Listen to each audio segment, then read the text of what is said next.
It's my distinct pleasure to open this seminar on Europe's nuclear umbrella and to welcome Professor Michal Onderco from Erasmus University Rotterdam. My name is Katja Kreutz and I will act as the chair for today's seminar. When we are gathered here today, Russia's full-scale war of aggression in Ukraine is continuing into the 5th year. Besides this war of aggression, the collapse of key arms control treaties between great powers has unraveled the post-Cold War European security architecture, heightening nuclear risks to Europe. At the same time, a fresh movement emerged, calling for the total abolition of nuclear weapons due to their humanitarian consequences. This has left European policymakers between a rock and a hard place, between the global strategic conundrum, calling for growing attention to nuclear deterrence, and domestic audiences demanding just the opposite. Professor Onderco's new book, Europe's Nuclear Umbrella, published by Cambridge University Press, is an account of how European policy protagonists navigate this balance. Michal Onderco is Professor of International Relations at Erasmus University Rotterdam and affiliate at Peace Research Center Prague. His research interests include international security with focus on the politics of nuclear weapons.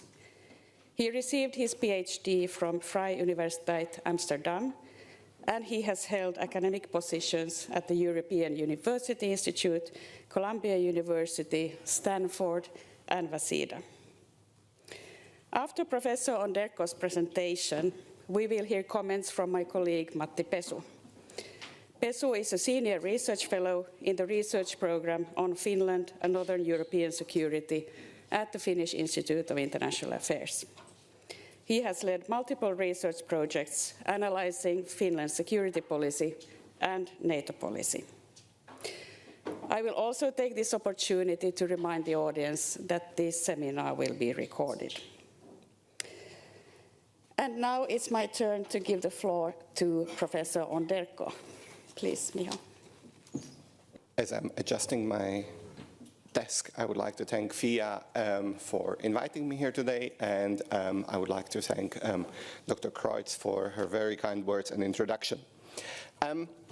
Perhaps the best place to start talking about my book is in a wood-paneled office of a high-level official in a European capital about 2 years ago. I was doing research for this book, and I came to interview my interlocutor, and I was served coffee, and as I was sipping from the coffee cup, I noticed on the wall, where I would normally expect to be a picture of the head of state, a picture of Vladimir Putin. And that was quite unexpected. And so I asked, why is this picture here? And my interlocutor said, this is because this is to remind me every day why my job has a purpose. And this was really clear that for this person that I was meeting, the purpose of their job was to make sure that the Russian dictator would never put such pictures on capitals anywhere else in Europe. And for this person, a part of this job was to make sure that Europe needed all forms of defense that it needed, and that included nuclear deterrence. The message that I internalized in that meeting was that for this official, the decisions were shaped by the feeling of responsibility to their country, but also by the threats that it faced. This, of course, became all the more important after the 2022 full-scale invasion of Ukraine by Russia, and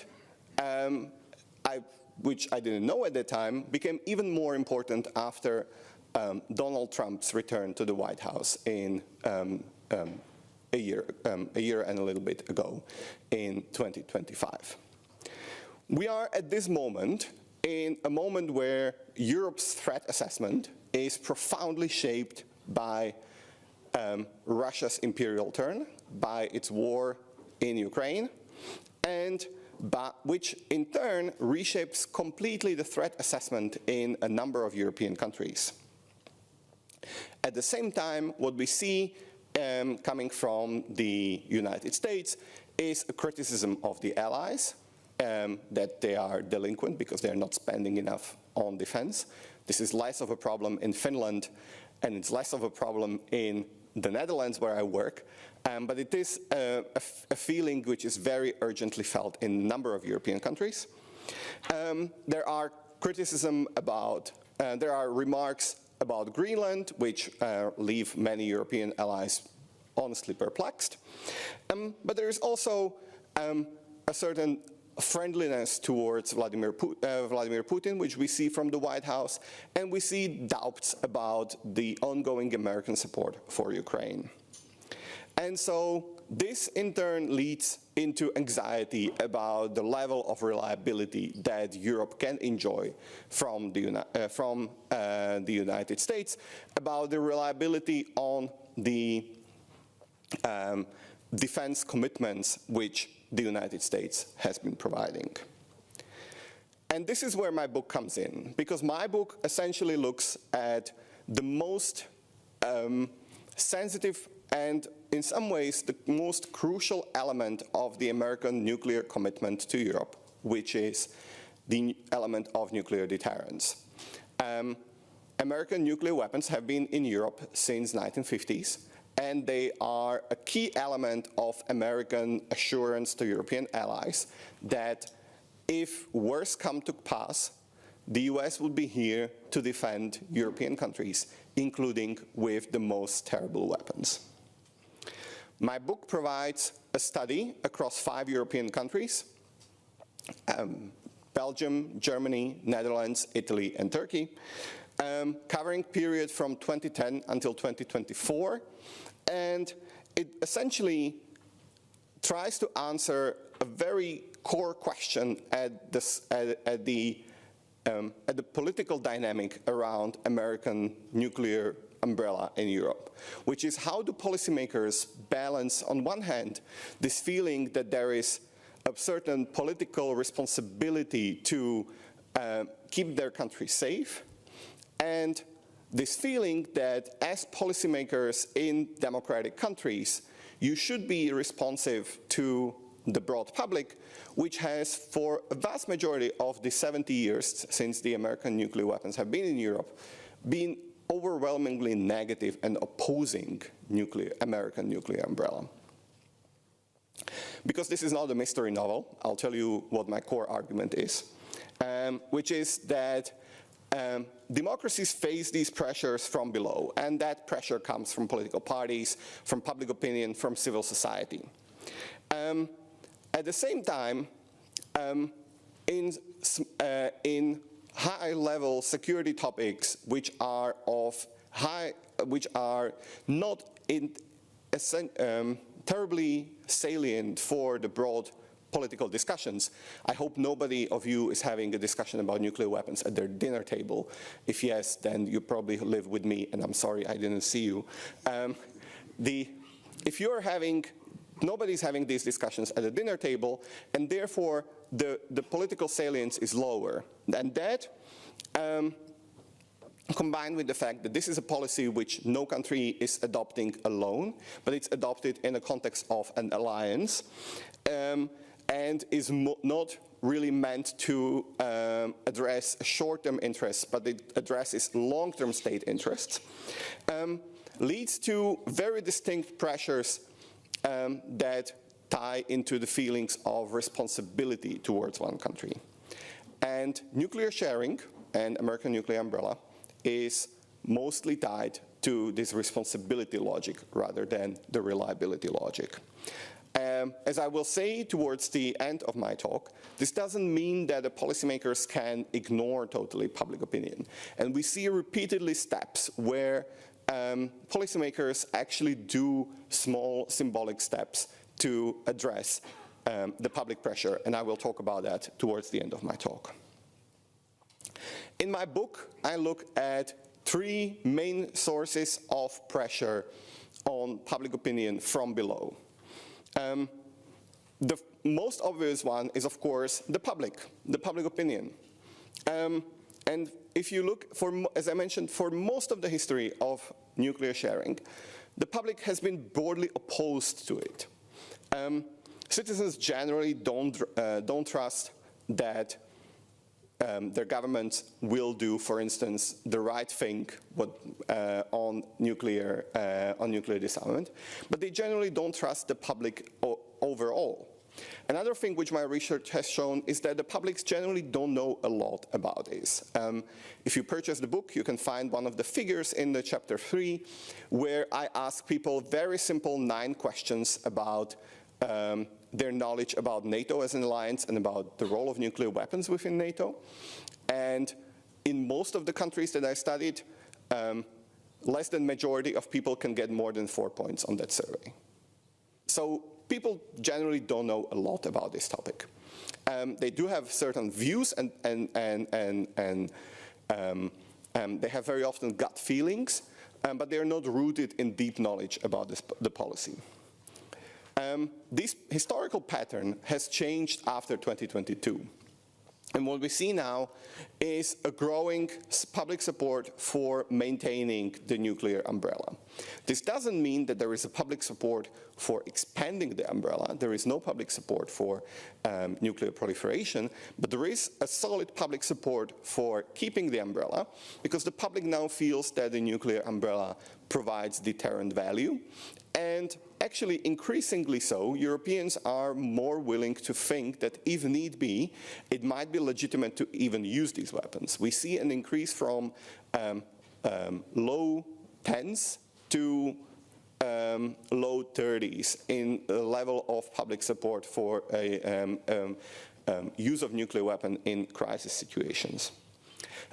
Another thing which is very important is that very often we hear in various policy settings that there are massive differences between individual countries, but what my research shows is that actually there are very small differences between these various countries. Obviously there is a cross-national variation, but that cross-national variation is much smaller than some of the arguments would let you to believe. Public opinion in democratic countries very often translates into political action through political parties. And again, political parties have been a very important actor in opposing the American nuclear umbrella in Europe.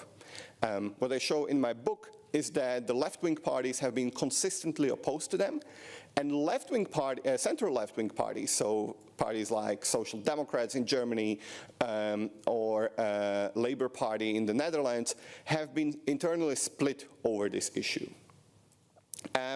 They are, for opponents, opposing nuclear weapons is often seen more as a political tactic rather than a well thought through policy. In one of the stories that I report in the book, I did an interview with a politician who told me that he's sure that if some of his proposals were actually adopted, it would be bad for the country, but it was good for winning the votes. And that is sort of the political logic behind it.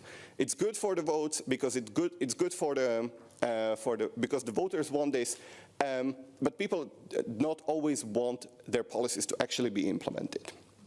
The right-wing parties have been either skeptical or silent on these issues. And what we see is also that the populists are not among the strongest opponents of this. The only countries where, in my analysis, I saw a very clear partisan pattern were Germany and the Netherlands, where we see a very clear pattern where the right-wing parties are more supportive of the American nuclear umbrella, and left-wing parties tend to be more critical of American nuclear umbrella. And again, if you buy the book, you can find the numbers and the analysis. Both the public opinion and the political parties are often influenced by civil society, and in Europe in 2010s, in the period which is under study in this book, that has been mostly the International Campaign to Abolish Nuclear Weapons, or ICAN.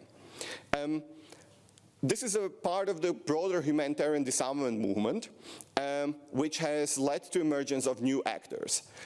Many of these disarmament actors within ICANN are quite young people. Many of them are actually younger than me, and they are they're bringing new blood, new tactics, new methods into the nuclear disarmament, and they have been quite successful in that. The fact that ICANN received a Nobel Peace Prize is a testimony of their success. ICANN's network is very Western heavy. It is being dominated by organizations which, ICANN is an umbrella organization, and its members are actually themselves organizations. And if you look at the membership structure of ICANN, it spans the whole globe, but majority of the actors are actually based in the countries that in the UN would fall under the Western European and others group, which basically includes also Australia and the US and Canada. Their impact is actually very uneven.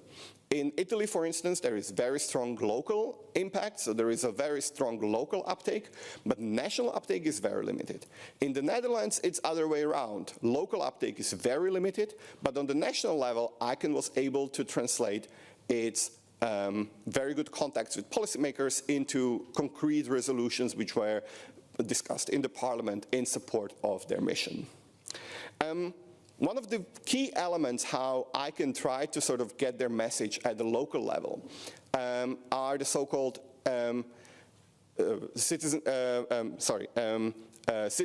city appeals, where individual cities appeal to their government to push for nuclear disarmament. I'll give you one example which tells you how smart the campaigning is, but also how it sort of very closely connects with local elements. In 2016, the Municipal Council in Amsterdam has been discussing a motion to tackle tax avoidance by weapons producers who had their mailbox companies in the Amsterdam's business district Zuidas, which was a key way to avoid paying taxes. The Municipal Council has failed to agree on that. In 2019, there was again a concern about growing militarization in Europe. The situation was deteriorating. Russia left INF. And there was again this idea, well, maybe we should do something about this. And so the left-wing parties and mostly people who worked on housing and social welfare got together, and they were then introduced to people from ICANN as a sort of, quite by happenstance. It was, I interviewed the person who was responsible for this. It was quite literally like, oh, I had a coffee with this guy, and he said, oh, you should talk to my friends at ICANN. The mayor of Amsterdam was really concerned that this is not something that the city should do, because calling for nuclear disarmament is not a municipal power. It's something that rests with the national government. But they were attracted by the idea that they should somehow be sending a message together with other European capitals. And that together led to Amsterdam to support the city appeal, and in the end claim this as a major victory for ICANN. Now, these policymakers who make the decisions about issues like nuclear weapons are not only influenced by the pressure from below, which is the parties, the public opinion, the civil society. They're also under pressure from allies. And for a long time, European allies within NATO have been quite neglectful of nuclear sharing. There has been very little discussion. You won't find the references to it in the national strategic documents. It was as if it didn't exist, as if it didn't matter. This changed after 2016 due to two factors. And one is the success of the Treaty on Prohibition of Nuclear Weapons, the fact that the treaty was adopted, NATO opposed it, but the fact that the treaty was out there actually pushed the governments to actually say something about this. And NATO sort of and NATO countries start to assert the centrality of nuclear sharing and its importance, and allies start paying attention. And we see that by increasing uptake of references to nuclear sharing in various strategic documents, but we also see that in increasing references to nuclear sharing in, for instance, NPT review conferences, so in diplomatic settings. overall, the policy elites, the ones who are making the most important decisions on these issues, have for a long time been hiding behind the veil of secrecy. They have been trying to say, well, we cannot talk about this because it's all secret and there shouldn't be any discussion. However, they are now sort of increasingly seeing nuclear sharing as a symbol of symbolic credibility. They are interested in, and they are mostly interested in political utility and political value of nuclear sharing. As I mentioned at the beginning, the fact that there is a pressure from below means that they cannot completely ignore it. And this leads to adoption of various policies, which I call in the book a symbolic adjustment. When we see countries like Germany going to meetings of TPNW state parties, when we see countries contributing to funds to support victims of nuclear testing, when we see countries reluctant to commit to major defense purchases, as was the case with Germany and the tornado replacement in early 2020s. Those are the signs of making symbolic steps towards, but without compromising on the core demands. Now, allow me to return to the office where I started this talk, which is this wood-paneled office with Vladimir Putin on the wall. For the policymaker that I was meeting, and for many of you who are here in this room, the stakes couldn't be higher. We are now living in a moment where the concerns about the credibility of the American nuclear umbrella, where the worries about Russia, and where the stakes for civil society are all high and they are pulling in different directions. This is really the moment when the policymakers have to get the decisions right. You may not have heard about civil society a lot in Germany or the Netherlands in recent years, because after Russia's invasion in 2022, the civil society's role has declined in these countries. But it looks like Switzerland is going to have, which is a key non-NATO ally in Europe, is going to have a referendum on joining the Treaty on Prohibition of Nuclear Weapons, which would create real difficulty for Swiss army to actually train with NATO. And so we are having this moment where we have a lot of centrifugal forces, and a lot of things that we have taken for granted are becoming re-questioned again. And so I hope that my book contributes to having a more fruitful discussion, because the worst thing that we as democracies can do is to avoid the discussion. I thank you very much for your attention. I'm looking forward to comments from Dr. Passu and also then the discussion with the audience. Thank you. Thank you, Michal. Your Excellencies, ladies and gentlemen, good morning all. Very pleased to serve as a commentator today. First of all, congratulations, Michal, on your impressive book. A pleasure to read well-written, rigorous social science. Makes a social scientist happy. Your book, I think, skillfully weaves together the different aspects of the domestic political landscape affecting nuclear policies, and also clearly portrays the kinds of environments in which nuclear sharing in particular is sustained. And in the introduction, you note that you have a view on the feasibility of these arrangements, but you deliberately refrain from revealing it, allowing readers to draw their own conclusions. And I think you succeed in that admirably, which is yet another sign of strong and objective scholarship. I will keep my remarks very brief. Building on Michal's work, I will first reflect on the broader European security landscape from a nuclear deterrence perspective. And then second, I will zoom in on the Nordic region and consider how NATO's nuclear alliance look from this vantage point. And as the book rightly points out, it offers tools not only for understanding NATO's nuclear sharing arrangements, but also for analyzing nuclear politics more broadly. But let me begin with the European landscape, and here I have two observations. As Michal already alluded to, we are living in a period in which the US has indicated that it wants to shift the main share of the burden of Europe's conventional defense in Europe to the Europeans themselves. And this ambition, which is now driven by the Trump administration, it likely enjoys bipartisan support in Washington, D.C.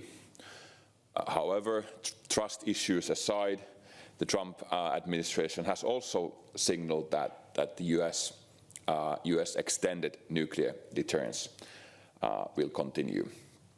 We are still unaware of the timelines and also the commitments the Americans are willing to sustain. Equally uncertain is the European long-term willingness to step up in defense. However, if the US were to reduce its troop presence and conventional assets in Europe dramatically and dedicate fewer capabilities to European defense, it is not inconceivable, perhaps not likely either, that certain European allies might seek what one could call nuclear compensation, a stronger US nuclear dimension in European defense. And this could particularly be the case if Europeans fail to scale up their conventional capabilities and if Russia remains militarily strong or continues to engage in nuclear coercion and intimidation. At the same time, any policymaker, elite or technocratic push for stronger nuclear compensation, that is a stronger and more visible US nuclear posture in Europe, would have to overcome the persistent opposition of public opinion in many countries, and could make the question more salient in European societies. And over the past decades, NATO has reintroduced collective defense, but nuclear deterrence-related activities have advanced only with baby steps, and domestic reluctance has certainly been one constraining factor in this equation. A second European landscape-related development concerns the renewed debate on European nuclear deterrence. No one expects dramatic changes in European doctrines, force posture, or proliferation patterns, although we're very much looking forward to President Macron's speech in the upcoming days or weeks. However, one conceivable, though still quite unlikely option that has been discussed in expert debates has been the rotational stationing of French air-based nuclear capabilities on Allied territory, not necessarily expecting Macron to address this. But an interesting question in this context would be that whether the publics and political parties would be more amenable to European nuclear deployments. So in other words, would the source of the nuclear guarantee then matter politically, especially in the domestic context? That's an interesting and open question.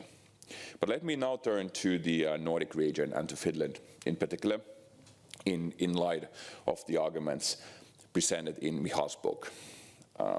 For Norway, Denmark and Iceland, membership in a nuclear alliance is long-standing. They have decades of experience in balancing alliance commitments with domestic anti-nuclear traditions and political sensitivities. In Finland and Sweden, by contrast, extended nuclear deterrence is still a new feature of security and defense policy. I cannot speak in detail about the situation in Sweden, but in Finland at least, we have witnessed what I would call like a legitimization and normalization of nuclear deterrence, not only among the policymaking and technocratic elite, but also within public opinion.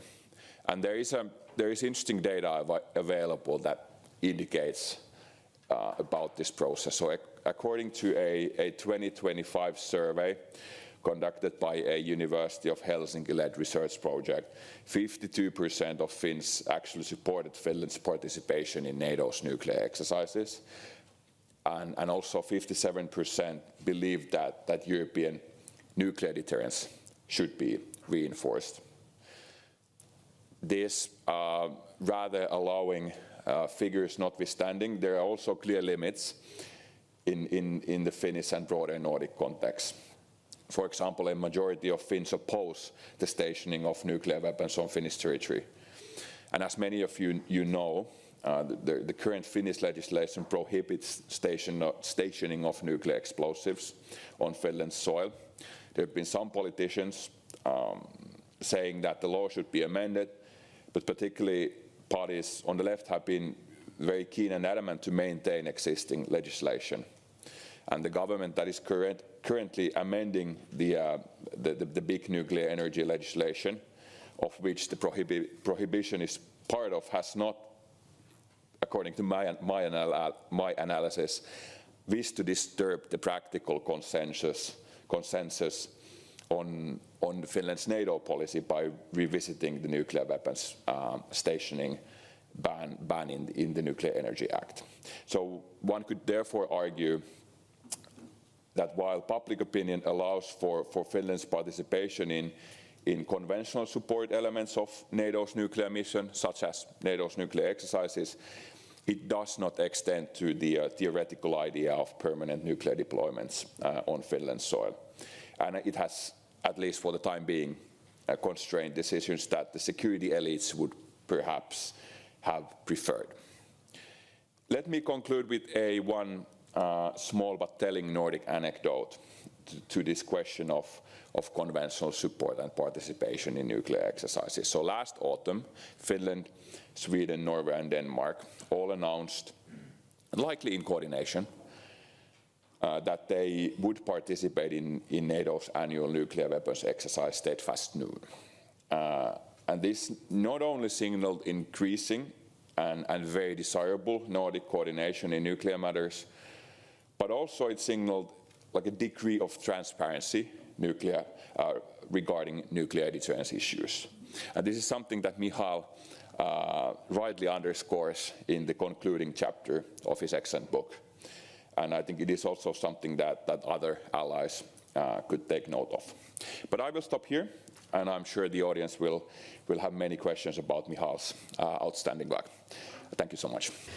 Okay, so before I open the floor to the audience, I would be happy to let Michal respond maybe, or just comment briefly on Matti Pesu's comments to your book. Anything you want to reflect on immediately?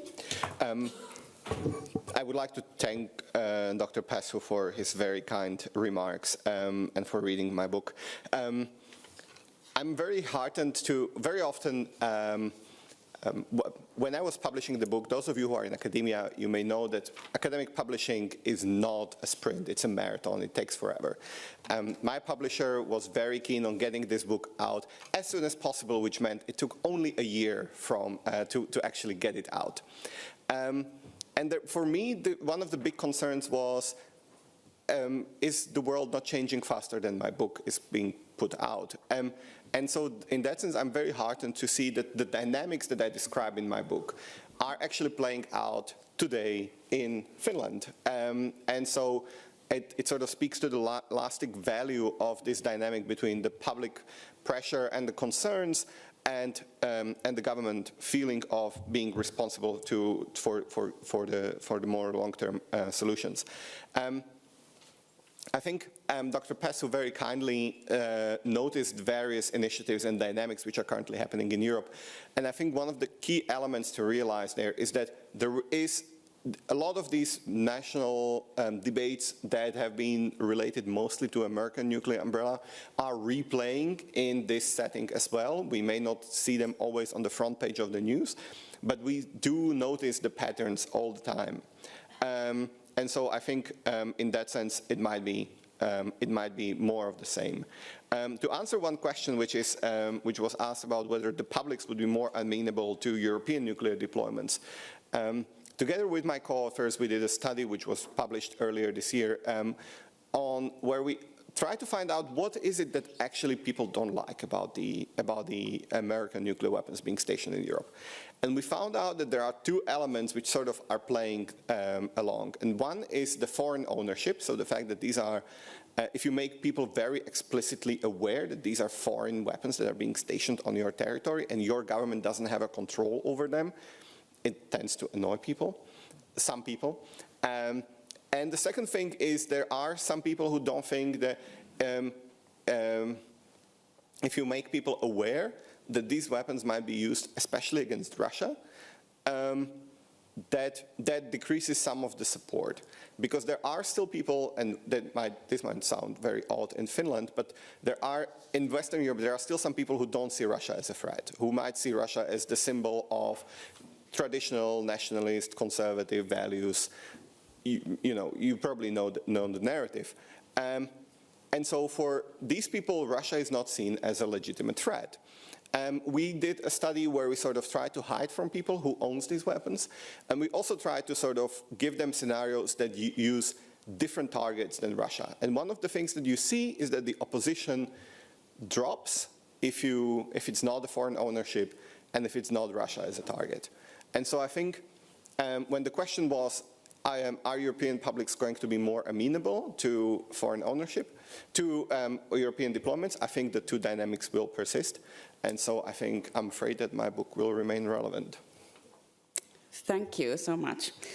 I think today there has been highlighted very much the public opinion and the value of public knowing also about these matters. And as I know there's a very knowledgeable public out here today, I will now open the floor for comments and questions. And then we will have both Professor Onderco and Matti Pesu answering to any potential questions. I see already one hand there, so let's start with a comment, and if any, no, let's start. And kindly please introduce yourself, and there's also a microphone you can turn on. Thank you very much. Thank you. Well, I just raised my hand, I thought there was already others. My name is Philip Hamrud-Roth. I am retired from Finnish business. I would like to put the question to Professor Onderco, inspired by your introduction. Yes, I agree very much what you say, that we need more public debate about this matter, about nuclear umbrella, and also that you underline that the pressure to political decisions come from below, from civil society and so on. I take up one aspect here. You referred also to younger people, citizens, and one aspect is that there is a growing category of citizens, the older, say 55 plus, more. It is fastly growing, it is vivid, it is not the stereotypical boomers, as they say. No, they are active and very important for decision making. So my question here is, do you see in your research, important research, any difference between older persons, how they think about the European nuclear umbrella? We are talking about that specifically. For instance, in relation to other categories of citizens. Thank you very much. Thank you, please. Yes. This is a fantastic question. For nuclear disarmament has been for a long time seen as a thing from the past, and it tended to attract more people from who sort of had the experience from the 80s. And for ICANN, one of the key elements was to sort of revitalize both the younger and the older persons. Interestingly enough, my research shows that actually the younger generation and the older generation are the ones the mental picture that I have in my head is when people see nuclear weapons as dangerous but deterrent. In other words, they see them as something that is potentially harmful, but it's really bad idea to expose yourself. and those who see it only as dangerous. And the younger and the older generation do have this thing in common, that they do tend to see nuclear weapons as dangerous but deterrent. In other words, they do, for instance, support arms control, but they don't support, if you give them an idea like what I would call in the book unilateral disarmament, which is withdrawal of American weapons from Europe, they don't like that idea. They do like the idea of arms control. This is different from the people whom I would call a middle generation. So people in my categorization, those are the people between 35 and 60, who do tend to see nuclear weapons as dangerous, but they don't hesitate from these unilateral steps.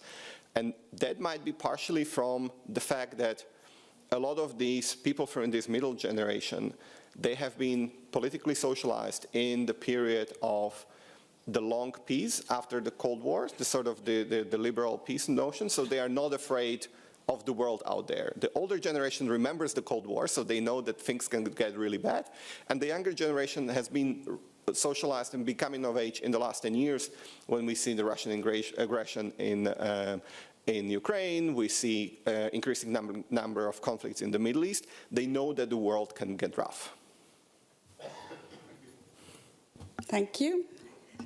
There's a hand up, please, and also introduce yourself kindly.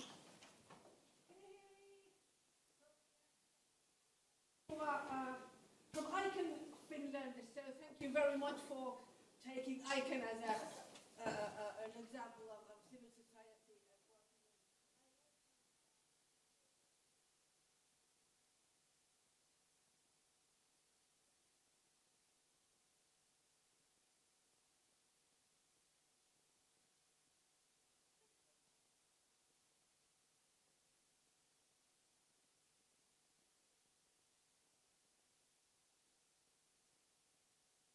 I think politicians, of course.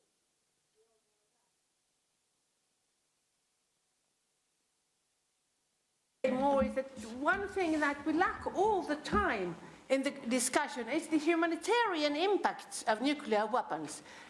The leaders of today, they are not so much aware of it. I think one reason why young people are more prone to have their nuclear sharings, that they don't actually realize what kind of catastrophe and disaster even one nuclear bomb can do. And if you have several, you have nuclear winter. In nuclear winter, if there would be a war between India and Pakistan, so somewhere not in Europe, the nuclear winter from that will kill 95% of Finns to hunger within 2 years. So not a very good idea.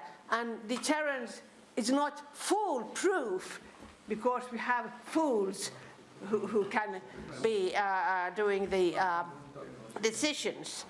But what I would like to ask and know, what are your opinions of this TPNW, Treaty to Prohibit Nuclear Weapons, which you told us that Switzerland is going to have a referendum on that, which is very interesting and very nice. Of course, we in ICAN are supporting it very much.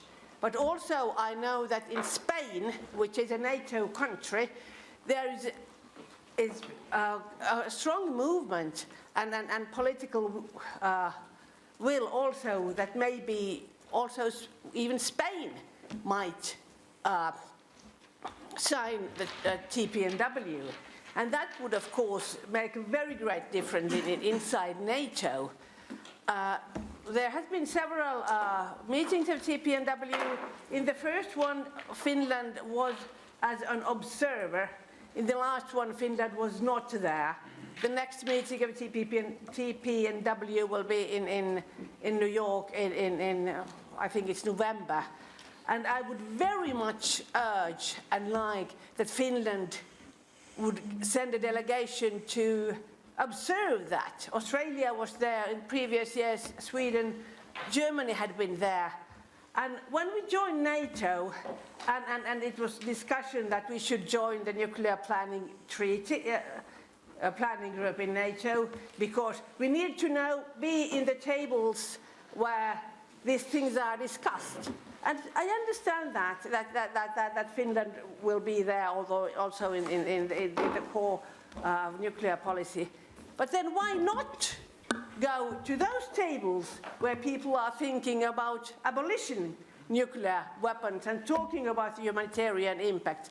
So I would really want to know what are the reasons why Finland maybe is not taking part of as an observer of TPNW, and what do you think on the whole the meaning of TPNW in the nuclear armament and disarmament, especially in Europe, concerning Spain and Switzerland? Thank you. Thank you, and I think it might be a bit difficult for Michal to answer the question of which tables Finland is joining, so Matti can perhaps fill in there, but the larger question on the... Yeah, thank you. I will leave the question on Finland to Dr. Pessu. There is a joke that you shouldn't answer any questions about the country you've never flown over. So I've been to Finland a few times in the last few years, but I still think Dr. Pessu is more qualified. So I do want to mention this element about the humanitarian impact which you mentioned, which allows me to actually point to, in the book I talk about the fact how ICANN attracted a lot of young people to the cause of nuclear disarmament. And it did that by talking about the humanitarian impact, but connecting the humanitarian impact with other similar causes. So for me, for instance, one of the very revealing episodes that I came across during my research is, looking around the room, how many of you are on TikTok? Okay, I see two hands and one very ashamed hand. So 2.5 hands. So ICANN is quite big on TikTok, and their key TikTok influencer did a very revealing interview where she talked about how her Buddhist beliefs and the belief that we should not harm anyone have led her to embrace the cause of nuclear disarmament. So the person who has millions of views on TikTok promoting nuclear disarmament was brought to this by a sort of a very strong religious beliefs that are about the respecting for every human being. And that is a very interesting crossover. Last year, ICANN organized a nuclear disarmament festival in New York, which I was honored to attend. My wife said that she has never seen a more boring festival, but that's a different story. And what I found was really interesting. There was a lot of energy in the room about people who sort of felt, nuclear weapons have a lot of, let's call them artifacts. So there are results of nuclear testing, the putting together of nuclear weapons, uranium mining, and all of these intersect with things that young people today care about, like environment, like colonialism, like colonial past, and that is something that ICANN is able to capitalize on a lot. I will leave the question of Finland to Dr. Pessu, but I would like to say that most of the NATO countries don't necessarily want to be in the TPNW meetings of state parties because it does create a sort of bad optics for them within the alliance. If they go there, it tends to be usually because the pressure from the civil society and the pressure from the parliament is becoming unbearable. So or there is a sort of a political pact. So for Germany, for instance, you mentioned Germany, it was sort of a question, we're going to get a modernization of the fighter jet, but we're going to go for to meetings of state parties. It's a political deal that you make at some point. Thank you. I think Michal here answered very well to the question regarding Finland. So I think, like, despite Finland having been observant once for the meeting, it is unlikely now when Finland is a NATO ally for two interrelated reasons. One is that there is currently the salience of the question in the Finnish public debate is currently quite low, and there is no bottom-up pressure for Finland to attend any TPNW related activities. And then the bigger factor here is Finland is a new NATO ally and probably extremely hesitant to risk its reputation among allies. So these are the two reasons why I think that it is highly unlikely. Thank you, Matti. I think it's interesting that you say that there is maybe a lack of bottom-up pressure. What I'm thinking, when I don't push you to answer it, but can one be a humanitarian and also support nuclear sharing at the same time? So this is, I think, a broader question, but I will not pose my own, so I'm opening again for the public. I see now more hands, so I'll start back there and then move on. Thank you, Tomasz Hłoń, Ambassador of Poland to Finland. You've talked about the European attitudes towards the question. How about American? Namely, NATO has been a deal between Americans and Europeans, also in the nuclear sense. So we give you the umbrella, and you don't develop your own nuclear deterrence. What is, in your view, now the thinking in Washington about this deal? And is there awareness that if American umbrella deterrence is not credible in the eyes of Europeans, the discussions that we have already started in Europe will develop into something more serious than just discussions? Thank you, and before moving forward, I will take the other question as well. Jari Vilén from the Minister of Foreign Affairs, actually continuation to the Polish ambassador's question, so you can have a complex state. If I understood correctly from your book, you put three conclusions there, which one of these, how to effect and what are the situation when this, I would say, durability of the nuclear policy comes. One is, of course, the security situation, which has profoundly changed. I think we have to say that. Alliance cohesion in the NATO, which has profoundly changed. And then, of course, then the democratic legitimacy in the home countries, that what you have, which also is being challenged in many countries in Europe at the moment that we have. So all of these three foundations I mentioned, are challenged at the moment.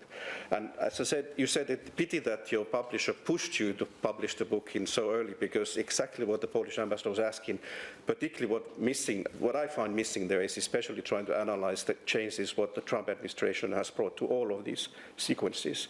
Because we have a situation, just to give example, that we might have actually the fastest enlargement of the European Union that is anticipated if Iceland decides to vote in a referendum this summer and decides to start again negotiations for joining the European Union. And even in the countries, I see the Japanese ambassador is sitting there, even in Japan there's a discussion emerging concern about possibilities of their own nuclear deterrence because of the change in political landscape in there. So I think we all will be interested to hear your views about how the how the Trump administration is really trying and what kind of consequences, effects it has to all of these discussions, and what would you see the possible consequences what you have there, and especially in the time that we live in today. By the way, I have to mention that I'm extremely proud with the fact that Finnish Parliament has to say today published a declaration concerning the 3rd anniversary of the Russian aggression against the Ukraine, where every single Finnish parliamentary party is joined. This is a very unique sign of support for the Ukraine, which I don't think we will get in all countries of the European Union, but every single parliament party has joined this declaration. Thank you, and I know there's more questions, but I'll give you, time to answer these two questions, although they were interconnected. So first, Professor Onderco, and then Pesu after. Thank you very much. So you're going really to the heart of the big debates that we are having now in Europe, and perhaps that's I'm being told that the book sells pretty well, and Cambridge wants to have another edition at some point. So maybe that's another thing to pick up in the next edition of the book. So I do, my sense, and I mean, I don't drink as much coffee in Washington as I used to when I was much younger, but my sense is that American officials are aware that American nuclear umbrella provides a very important non-proliferation incentive for European countries. In other words, if European countries feel that they are secure, they are less likely to pursue their own nuclear protection. And we have seen, even from Secretary Hexet, Secretary Rubio, President Trump, idea that America might prefer Europeans to focus on conventional deterrence, but they do like to keep the nuclear protection intact. And that has been the ongoing messaging. One of the concerns that I would have as an academic and not as a policyman, so that messaging has been consistent. So if you only were to turn on the TV and you would be only listening to what American officials are saying, and they have been, by the way, saying the same thing in various settings at the Munich Security Conference 2 weeks ago, where they would essentially say our nuclear commitments to Europe are unchanged. In many ways, there are actually now discussions within NATO that there might be new countries joining, for instance, the dual-capable aircraft program, and that they might be better involved in the nuclear sharing mission, which wouldn't involve stationing of the weapons, but it would involve more countries being able to deliver these weapons. If I put my professor hat on and I think about this, I also think about the very close link between conventional presence in Europe and nuclear credibility. In other words, the big question about would Americans pull the trigger if need be, or push the button to sort of fit better with the idiom. And so that creates a question if you have this what during the Cold War was called decoupling, right? So if you have decoupling on the conventional end, then the fears start to emerge about the credibility of the American nuclear connection. That creates, of course, motivations for other factors. And here I might do a little pitch for a report which we did with Munich Security Conference called Mind the Deterrence Gap that came out 2 weeks ago, where we talk about what are the other possible solutions that Europeans can do to sort of address the emerging deterrence gap in Europe. The report is out and it's freely available online, and you can go ahead and have a look at it. I do think that this change in security, the alliance cohesion, domestic pressures, they all sort of create forces that don't necessarily lead to one direction. They sort of pull all in very different directions. No comments. Okay. Okay. Just quickly, there's, I think, one interesting element here to consider in addition to Michal's remarks and comments. If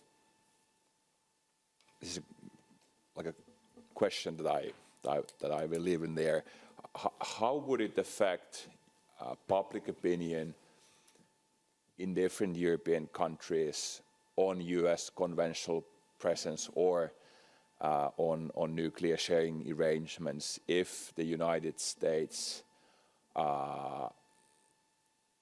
did something like very something inconceivable in Europe, for example, taking over Greenland. So how would the perception of a U.S. as a security guarantor change if it would pull off an aggressive operation in Europe?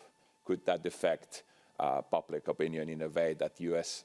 presence in Europe, be it conventional or nuclear, would be seen much more negative than desirable in the future? Yes. Yes. Okay, we have more questions. So the gentleman behind Ambassador Wilén. Thanks. Yes, thank you very much. My name is Peter Paul. I'm an associate professor at the University of Helsinki, and I want to thank you for this discussion. I think it's very valuable and very important. But one thing that I'm missing, if the decision is made that Europe would develop its own nuclear deterrence, what would this mean in the form of costs So how much money would the different member states have to spend on developing the deterrence, and how much would this cost for civil society? I think we are talking about more than 4 or 5% of the gross national product here. I think if you look what's happening in the United States when they're developing their nuclear arsenal, now we're talking about trillions. So we're talking about significant amount of money. Have you looked at this issue at all and what it means for the economy of Europe? Thank you. Responses? I think there are, in a very true academic way, as you probably know, your academics never answer questions directly. So if you unpack the question of Europeans develop their own nuclear weapons, so would that mean? Would that mean a sort of expansion, redevelopment, adding new capabilities to French nuclear arsenal? Would it mean a national proliferation like German bomb or Scandinavian bomb?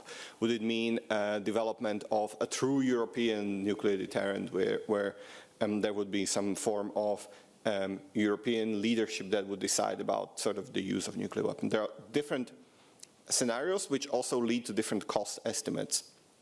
I think if in a sort of most straightforward scenario, which is a single country in Europe decides to develop a nuclear weapon, we are talking about expenditures where 5% will sound like a dream of yesteryear. It will sort of go way beyond the 5%, and it would require very severe cuts to social welfare spending because there is very few European countries, I don't think there's any European country at the moment who can afford to finance that through debt.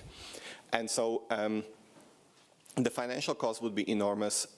These financial costs would only pale in comparison to political costs, which would essentially mean kissing goodbye to the whole non-proliferation regime, because the non-proliferation regime would sort of be blown into pieces by national proliferation. A slightly cheaper, still quite expensive version would be about developing some form of new capabilities within the French nuclear umbrella, but those would make sense only if coupled with strategic change within France. So in principle, those are all sort of very different trade-offs, but the cost, yes, is enormous. Thank you. Any addition? No? So, more questions from the audience? There, over. Hello, everyone. I'm Lucas Hassavat, and my question would be regarding the sort of public ignorance or not knowledge of nuclear weapons. As someone who is no expert in nuclear policy, I would like to sort of know, you said that 4 out of 10 questions people knew, so what are the 6 questions that people didn't know? Thank you.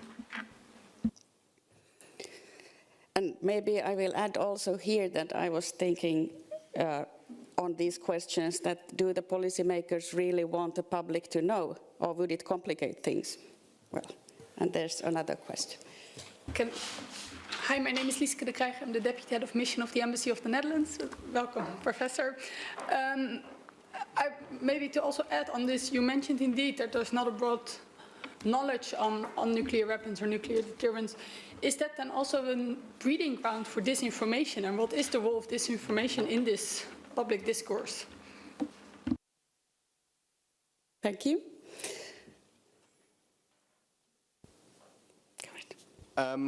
So what are the questions that people don't know?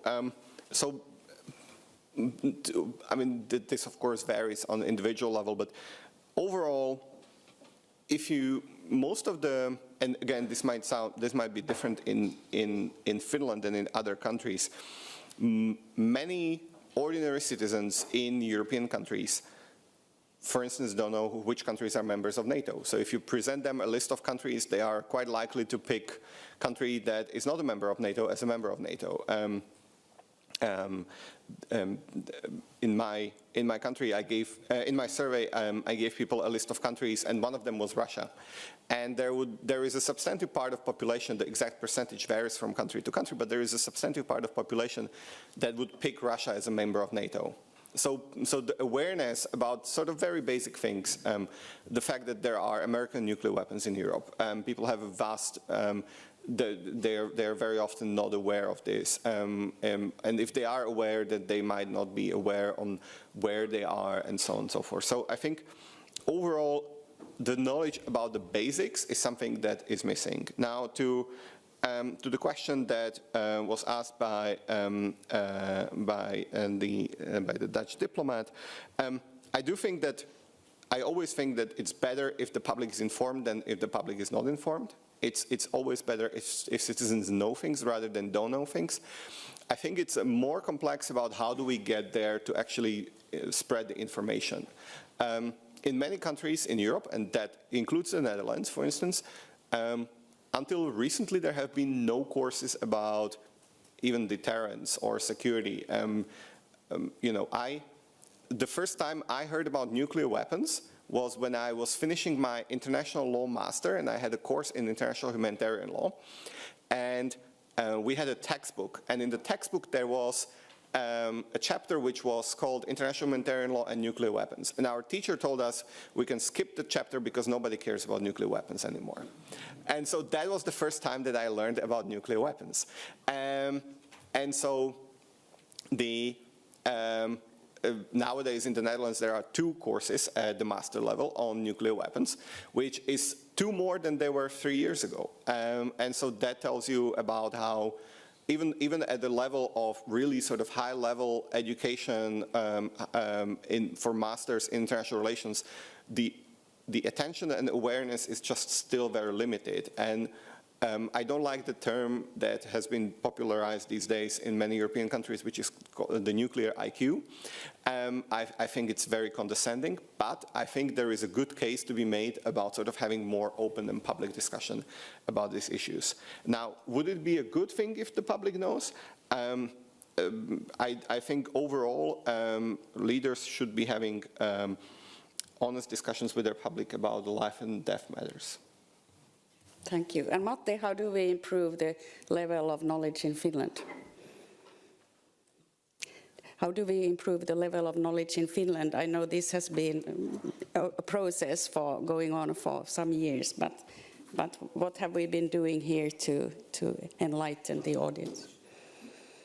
Well, clearly, when Finland joined NATO, there was a shared understanding that we should know more about the nuclear deterrence side of NATO's deterrence mix. So there have been government-driven efforts to educate policymakers and civil servants, but also our institute, in cooperation with Tampere University, did a report on the very basic elements of nuclear deterrence, and that some of that trickled down to the national debate. But does it reach the 5.5 million of this country? Probably not. But at least there is information available in Finnish, and that's a good start, I would say. Thank you. So I see, I'll take the gentleman over there, and then if we have time for more, we will continue. Yes, Petri Korona from the Democratic Magazine. Just a little comment on that issue. We have found out that the news about the nuclear umbrella and European nukes, well, to put it mildly, readers are not interested in these matters. You don't get clicks enough. Have you any advice, both of you, how could we change this thing in the media? So concrete advice might be difficult, but... This is not advice, but one would think that the more salient and relevant the question of nuclear deterrence becomes, the more interesting it also becomes for readers. But this is a not very desirable development in that sense. So perhaps it's not entirely a bad thing that nuclear deterrence, at least to a certain extent, remains boring and not highly salient.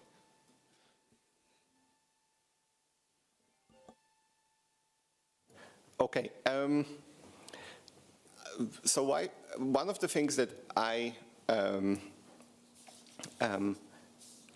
find it always important that the people who make decisions, the people who represent the parliament, seek knowledge and expertise from people who possess the knowledge and expertise. And I think it's very important. You don't need to, even among the experts, there are people who fall in different places on, for instance, the views on whether we should prioritize arms control or deterrence. But very often there are people who sort of have the basic knowledge of and expertise, and they know the stuff. And I think whether someone is a parliamentarian, whether they are a minister, whether they are a desk officer at the ministry, whether they are investment officer at a pension fund that decides about whether to divest from security or not, deterrence or not. I think it's very important to seek expertise from people who seek advice from people who know. I think that's a good starting point. Thank you so much. I don't see any further hands, and we are approaching the time of closure, and I will end the discussion here. But of course, if you have further questions, I'm sure Michal is maybe available to talk to you after the seminar shortly. But for now, I will thank the speakers, Professor Onderco and Senior Research Fellow Pesu. And thank you to the audience for taking the time to listen and learn, hopefully also a bit about this important matter. Thank you so much. Thank you very much.